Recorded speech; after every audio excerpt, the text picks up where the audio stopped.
Hello, hello, hello. Oh, I can't put up with this again.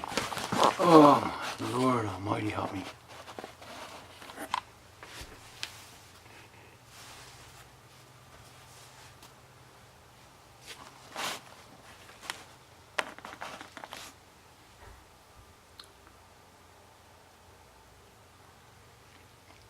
I'm getting ready to do a commentary on my stories. I'm getting ready to do a commentary on my stories. I'm going to do a commentary on my stories. Jack MacDonald's going to do a commentary on his stories. I'm going to do a commentary on my stories. I'm going to do a commentary on my stories in 15 or 20 seconds. I'm going to start a commentary.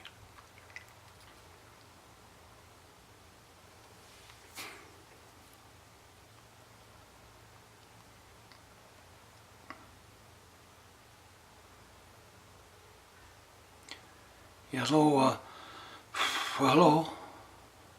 Hello, hello, hello. I'm Jack MacDonald, and I'm going to do a commentary on my stories.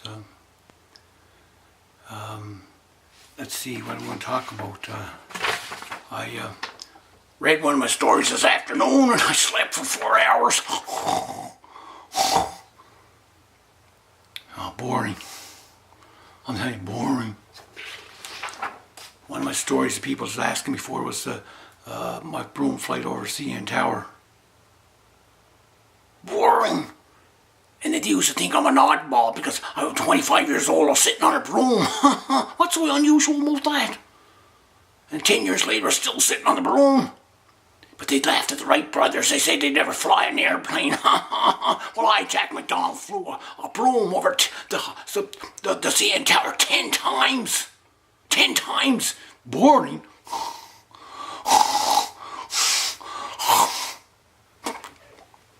10 times.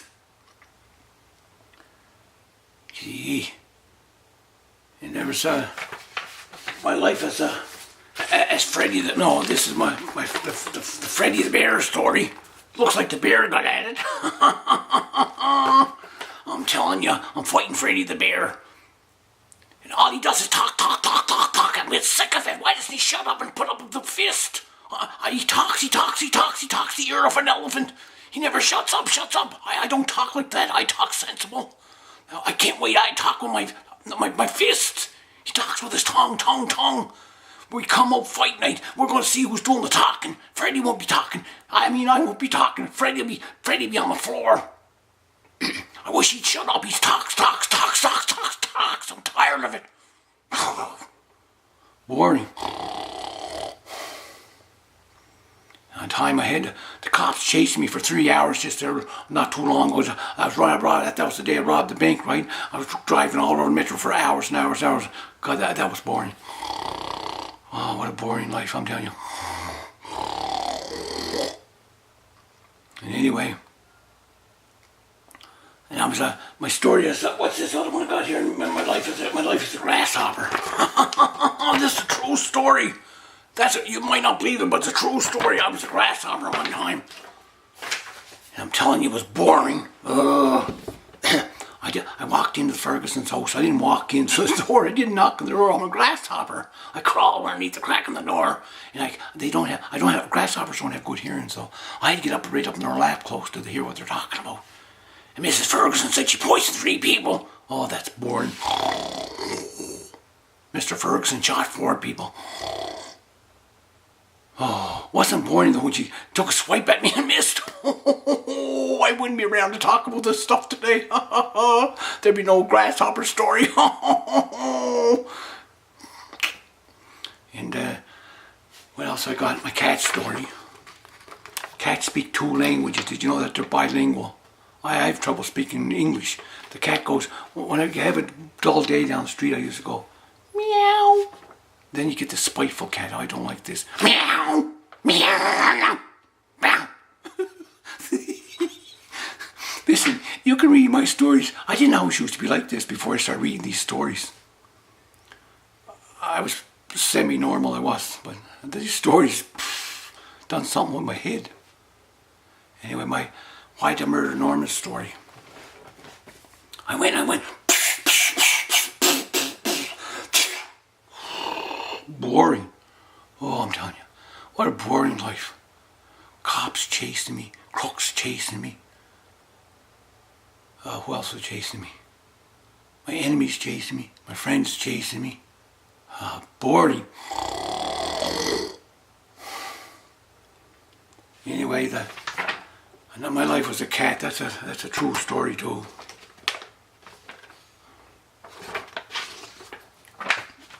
And where's the other story? I don't know. What's the other stories? Oh, the Why Did I Murder Norman story. I'll comment on that story. No kidding, I'm gonna be serious. Boring.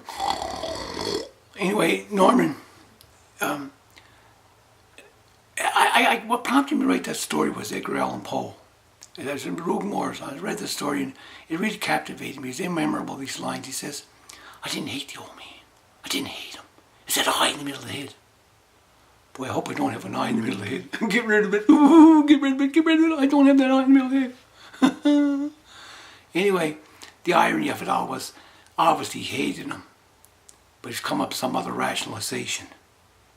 And it could be anything, from an eye in the middle of the head to, I don't know, whatever he was trying to help him out. And who was the old philosopher said, we should have eyes that look inward. And so our eyes look outward and we always see what's wrong with someone else. Who was it? Alexander Pope, I think it was him that said, vice, such a hateful mean, such a despicable mean, as to be hated needs but to be seen. Too often familiar with our face. First we endure, then we pity, then we embrace. Then he says, these are memorable lines, a couple of my most favorite lines. No one claims it to the first degree. Everyone thinks his neighbor further gone than he. I'm not as bad as my neighbor. I'm not as bad as my neighbor. I can be 10 times bad or worse, but I'm not as bad as my neighbor. I don't see myself as being bad as my neighbor. And that's a short story of, I find, the amazing part about this, that's layers and layers of, I know like psychological level, the sociological level, and I think sociologists and psychologists probably have a field day discussing that. I really believe that. But, and then there was, what other stories have I got written? Oh, jumping some. The revenge stories. I have, my 9-foot dog, what happens there is, what causes me to get in a spiteful mood is, I'm working at the Charlie Campbell's, I think it is his hardware store, right? And the son of a gun, do you know what he does? He has the nerve to fire me. And I never did much wrong. I didn't do anything wrong. I was caught stealing, but that's nothing. And I was lying and cheating and stuff like that, but it was nothing serious. So he fires me. And naturally, the good guy that I am, I think justice is called for in this case. And I'm delivering justice to him right off the bat. And I send some dogs into him. My 9-foot dog grabs him, has him down, and does a number on him. Good enough for him, but he deserves it, right? It wouldn't be fair if he didn't get a little bit of treatment. I love these revenge stories. But in the latest number of stories, my latest story coming out is The Skull. You know, I go to the library and I gravitate toward a book. I don't know what possessed me to go there and pull it out. It's called The Skull. Nothing unusual in my life. Dull. Everybody ends up with a skull on their bed. A skull on their head. A skull on their bed. A skull on their floor. And a skull or more. But that's what happens. Poor old me. I get feeling sorry for myself. I can't be left alone. There's a blob on my ceiling and the damn thing started talking. I mean, I've been wake up at night time looking for blobs on the ceiling. That's pretty scary. I don't want to see another blob again. That time that blob came after me, I'm telling you, I had to take 6 baths for 2 hours each day so I'd make sure that I was clean. Now, I didn't eat for 3 weeks. Oh, I hope there's no green blobs landing in your wall. And anyway, what else was I going to say? And then the skull come after me, the talking skull. Oh, well, I'm telling you, boring. And then Johnny Angel came out and he's jumping in over my car, disappearing. Yeah, I looked around, he was gone. Poof, poof, poof, he was gone. Oh, boring. I'm telling you what a boring life I've had. Well, if you read my stories, you can end up like me. Wouldn't that be nice? Anyway, I'm coming out with some new stories. The Skull, the Hitchhiker. I think I'm writing about another Freddy the Bear story. And I got a couple more new stories that I'm coming out with. And I've had a lot of fun down the street over the years with my stories. And I'm going to continue it. And my colleagues always prompting me to get a book out. I'm going to do that soon. A book of poetry and a book of short stories, etc. And anyway, arrivederci and all that. Have a good day. Bye for now.